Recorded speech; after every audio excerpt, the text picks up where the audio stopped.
kita akan ngebahas satanik. Jadi Bang Mongol itu dulunya adalah penyembah ya. Iya. Ya bisa penyembah, bisa kita bilang. Iya, soalnya kan di Indonesia nih kita jadi agak sedikit ngejelimet gimana gitu soal ngebahas masalah satanik. Karena mungkin ada beberapa faktor. Mungkin karena latar belakang pendidikan juga mempengaruhi. Oke. Ya kan, karena sampai hari ini satanik di dunia ini adalah satu kesatuan yang besar yang bergeraknya, yang dulunya masih underground sekarang udah muncul ke permukaan.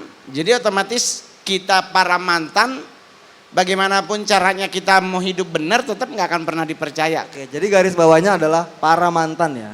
Ya, para mantan kalau jadi kalau gua di satanik dulu kan gua masuk di LC namanya. Leadership Council. Ya, leadership komite. Jadi kita adalah para pemimpin-pemimpin yang dipilih secara tidak terduga, karena untuk menjadi seorang pemimpin itu ada syarat dan ketentuan yang diberikan oleh pihak komunitas yang kita bernaung Bang, gitu. Abang maaf Bang ini. Jadi leadership komite itu LC itu dipilih ya Bang? Iya, jadi pemilihan leadership komite gua nggak terlalu tahu pasti bagaimana mereka memilih. Tetapi kalau berkaca dari gua terpilih mungkin karena mengikuti jejak dari orang tua. Oke, jadi ada track record warisan bahwa oh ini orang tuanya ganteng nih, anaknya juga ganteng pasti. Enggak juga Oneng. Mama Mongol dulu ini kan udah bukan lagi selentingan yang tidak bisa dipertanggungjawabkan. Kita Mongol udah bersama tim, udah pergi cross check nih nyokap gua dulu tuh ngapain gitu. Dan banyak banget data yang menyatakan bahwa mama gua itu di Manado dulu nggak gereja, tapi mengikuti satu komunitas besar, satu komunitas yang ada di daerah Gedung Juang namanya. Oke. Nah itu setelah diselidiki tempat itu adalah tempat komunitas COG namanya, Children of God. Begitu. Nah Mama Mongol ternyata dulunya adalah salah satu elders dari komunitas tersebut. Nah kemungkinan besar di saat dia sedang hamil Mongol, mungkin dia karena stres bapak gua kabur, keluarga nggak menerima dengan kondisi tersebut, kan kita nggak tahu. Mungkin semuanya dari kata mungkin dia nasarin gua nanti bergabung dengan komunitas yang sama nyembah setan. Oh, jadi simply dulu sekali abang berkutat dengan COG. Tapi kan COG 8289 Indonesia udah out. Iya, sekarang yang rame itu adalah TOL. Temple of Satan. TOL. Apa tuh? Temple of L itu loh yang tadi ada di depan itu. Oh, Lucifer. Iya. Sebenarnya kalau dari sisi Mongol tuh ngikutin satu komunitas satanik yang nomor 1 terbanyak di dunia. Oke. Jadi kalau di Boston besok April itu mereka kan TST, ya kan?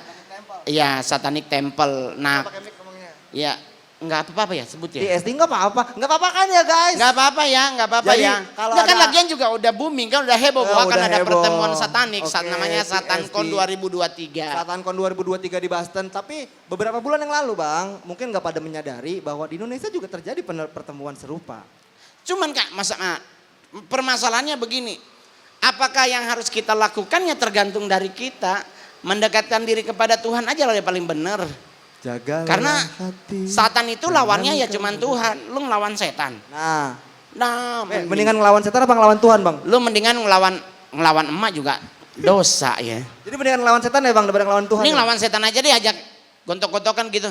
Lagian kan kalau kita nggak bisa ke bos besarnya kan kita masih ada pocong yang bisa kita gampar. Nah, gitu. Ya kan? Jadi ini bukan Nanti apa. nih Master Limbat nih komunitas ini kita bilang ke Pak Heru, Gubernur PJS Gubernur DKI Jakarta, bagaimana kalau kuburan Pondok Kopi di portal? Emang kenapa Bang? Biar pocong nggak lewat. Karena kan portal sepinggang dia nggak bisa lompat. Bang, sekarang yang suka lewat di kuburan kayak gitu bukan pocong Bang. Apaan? Pesmet. Enggak ada, gue kemarin di Tanah Kusir orang pacaran. Kalau pakai pesmet gitu parkir di kuburan kagak gengsi banget. Tapi sampai saat ini, Ah, Didit ataupun Bang Mongol, kalau Didit itu sebenarnya bukan satanik, cuma demonik dia. Demonik. Ya. Apa sih? Demonik. kan pertanyaan orang banyaknya begini, apa beda sih demonik sama satanik? Kalau demonik itu, Apa bedanya Bang? Kalau dari sisi gua nih sebagai mantan anggota satanik, demonik itu adalah level yang paling middle. Middle ya. Middle ya, jadi di pertengahan antara teritori demonik baru nanti satanik. Cuman kan kalau dari sisi gua, kenapa gua menganggap bagian dari satanik? Karena memang namanya juga Demon. COS gitu, namanya juga Children of ya Sambal gitu. Jadi otomatis pasti ngarahnya ke satan.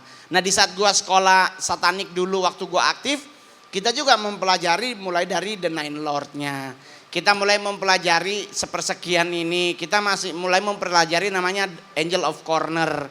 4 angel Jadi, penguasa utara, timur, selatan, barat. Angelologi dan demonologi juga diajarin biar tidak salah ngomong manggilin kita diajarin, nyigil kita diajarin untuk mempengaruhi sebuah atmosfer hanya dengan pakai jari gitu. Cuman segitu doang, itu dulu. Bang, kalau member itu kan ada yang membership yang cuma organisasi doang, ada yang worshiper doang, ada yang saman nih. Nah itu yang ketiga itu yang gue, bahkan mungkin orang-orang banyak salah kaprah kalau dia itu satanik gitu misalkan. Apakah dia bisa mengakses, membuat dan lain-lain? Belum tentu. Tapi kalau di bagian samanisnya ini, dukunnya, nah itu kan berarti dia all purpose bang. Nah kalau di satanik kan dulu di zaman gua nih, kita dulu kalau pingin hantem orang, nggak usah. Hanya kita nunjuk tumbang, pelatang. Dulu kalau zaman gua dulu, kalau gua nyari, ini contoh, gua pingin hantem seorang pendeta, gua pingin hantem seorang ustadz, atau seorang pemuka agama lah kalau bahasanya. Kita nggak langsung hantem, kita mapping. Ini seorang ustadz ini dia bagaimana hidupnya, siapa anaknya, siapa istrinya, siapa keluarganya, sisi mana yang kita perlu hantem, kita nggak pakai tangan, nggak pakai finger, no make your finger something like bahasa Inggris gue udah mulai jago loh Ji. Mantap bang. Gila lo ya Kasih hasil lo Allah. gaul sama gue bang. Iya lo gila udah mulai bisa Inggris something. Oke. Jadi dulu kita nggak, maksudnya gini, gue mau jatuhin seorang pendeta. Oke. Atau seorang ustadz. Kita nggak harus, oke gue astral nih, gue mau nyari tahu nih ustadz atau pendeta ini ngapain kegiatannya. Enggak. Kita mapping atmosfer, nanti kita minta bantuan sama teritori area namanya. Cari tahu nih orang ini gimana gitu. Nanti akan ada yang infoin tiap malam.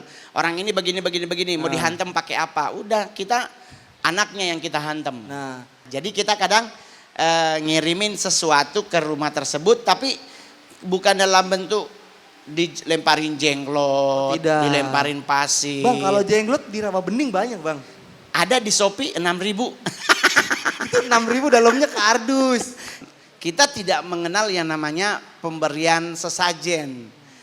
Kita dulu kalau di wilayah ritual satanik itu ya kita melakukan yang kayak seks bebas, kita melakukan perjamuan kudus dengan darah bayi dan sebagainya. Tapi kalau di event tertentu seperti Halloween, Valentine, Walpurgis dan sebagainya, nah itu baru ada pengorbanan. Contohnya apa? Pengorbanan ini bisa menggunakan 2 hal, binatang atau manusia. Untuk Asia sampai gua udah nggak bergabung dengan mereka, kalau bahasa Kristennya gua tobat, Indonesia maupun Asia belum ada pengorbanan manusia. Bang. Mayoritas mengorbankan binatang. Bang. Tetapi kalau Amerika dan Eropa itu udah manusia. Tahun kemarin yang Ada di negara sih, tetangga itu ada sih. Kalau di negara tetangga sih nggak usah. Ada dulu kasus itu gua udah tobat tahun 2001 apa 2000 gitu. Ada kasus seorang seorang apa ya kalau orang mati? Jenazah ya. Maksudnya ada orang mati di depan sebuah kampus dan mall di daerah Jakarta Barat. Blesono. Diketemukan di got besar dengan kondisi jenazahnya tuh beset. Beset maksudnya kayak bekas kayak baru habis dicambuk-cambuk begitu. Nah, waktu itu gua sempat lihat fotonya karena bertebaran di BlackBerry. Mohon maaf ya belum ada WA ya, masih BB Group. 2001 bang. Ya segitulah 2000-an. Masih ada. Gua masih handphonenya masih BB Javelin. Ada Nah, Nokia, jadi Nokia ada yang 2100, ngirim Bang. foto, ada ngirim bahwa ada orang, ini jenazahnya seorang perempuan. Nah, kondisinya seperti kayak baru habis disiksa. Nah, waktu itu gue sempat ngelacak bersama temen nih. Ada 3 teman yang udah mantan semuanya, cuman mereka under Mongol, dibawa kita ngecek.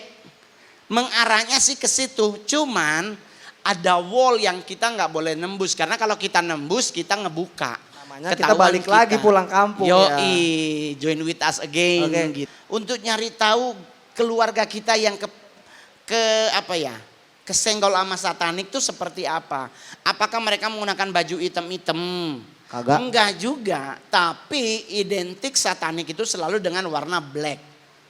Atau Selalu menggunakan warna black. atau marun. Ritual satanik itu selalu para leadership harus menggunakan jubah black. Hanya yang harus kita lihat adalah di aksesorisnya. Ada 2 indikator bahwa anak tersebut terlibat dengan satanik. Periksa kamarnya, jika memiliki salah satu mungkin liontin atau apapun, pendan atau apapun yang berhubungan dengan satanik, plus ada lilin dan kelereng di dalam kamar. Nah itu kemungkinan besar kalau hitung dari angka 80% berarti dia bergabung dengan satanik. Entah masih level member atau level simpatisan atau udah membership. Hanya 3 benda ini. Buat orang yang percaya silakan dipercaya, buat yang tidak percaya jangan memaksakan prinsip tersebut untuk orang lain.